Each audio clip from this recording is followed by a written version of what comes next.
the generation that desegregated America. But is that style of singular male leadership becoming a thing of the past? I'm here with Dr. Marcus Lee. I'm an assistant professor of African American Studies at Princeton University. And Dr. Kelly Carter Jackson. I am the chair of Africana Studies at Wellesley College. To find out. Marcus, Kelly, welcome to It's Been a Minute. Hi. Thanks for having us. Couldn't think of two better people to have this conversation with. Hello, hello. I'm Brittany Luce, and you're listening to It's Been a Minute from NPR, a show about what's going on in culture and why it doesn't happen by accident.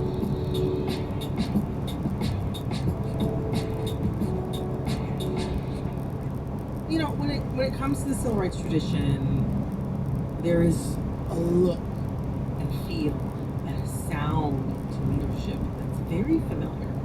It's patriarchal, it's inspiring, it's coded as very masculine, kind of like Jesse Jackson, you know, this larger than life figure that we're discussing. How do each of you remember Jesse Jackson? From your earlier memories of him as a public figure to now soon after his passing? Marcus, we'll start with you.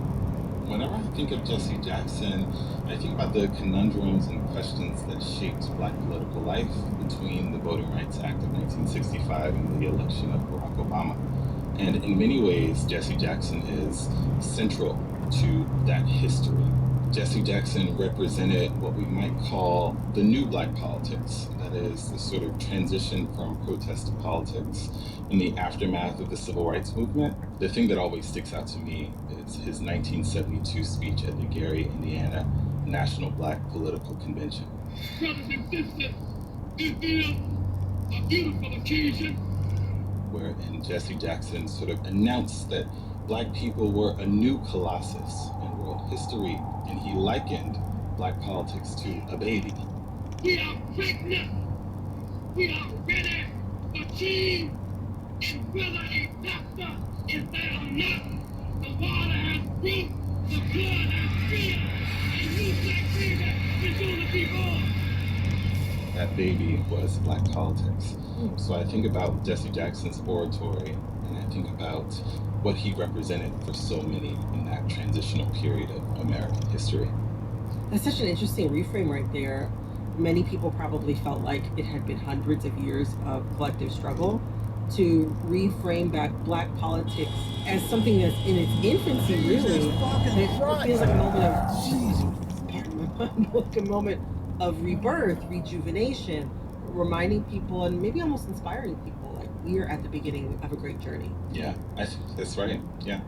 Every time I think about Jesse Jackson, it just makes me smile because I just remember as a kid how much respect and love that my parents had for him. I remember like watching clips of him on Sesame Street and having these kids respond to this mantra of I am somebody. I may be small, but I am somebody. Let's have a big hand. Yeah. The love and affirmation that he just had for Black identity was boundless. I also, on a personal note, just remember how much he was doing the Lord's work in prison ministries. I mean, many people may have forgotten now that his son was once incarcerated. Right. He had used $750,000 in campaign funds for personal use, and he did time for that. He was incarcerated along the same time and in the same prison as my brother. And so when I would go to do these visits, seeing Jesse Jackson there, like, whoa, he's here. And he wasn't just making space for his son, but also for everyone in that incarcerated community. He was encouraging the families in the same way of consistency, keep hope alive for people whose family members may have been facing life sentences or really long sentences. And there were no cameras there. There was no PR crew there who was sort of watching him do what he did. Yeah. He did that because he absolutely cared. Thank you so much for sharing that, Kelly. Mm-hmm.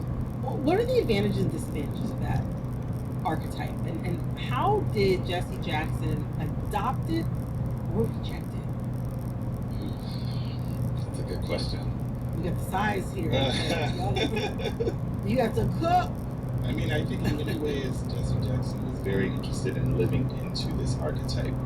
This is an archetype of a charismatic Black male leader. And what that archetype does, especially for ordinary Black people,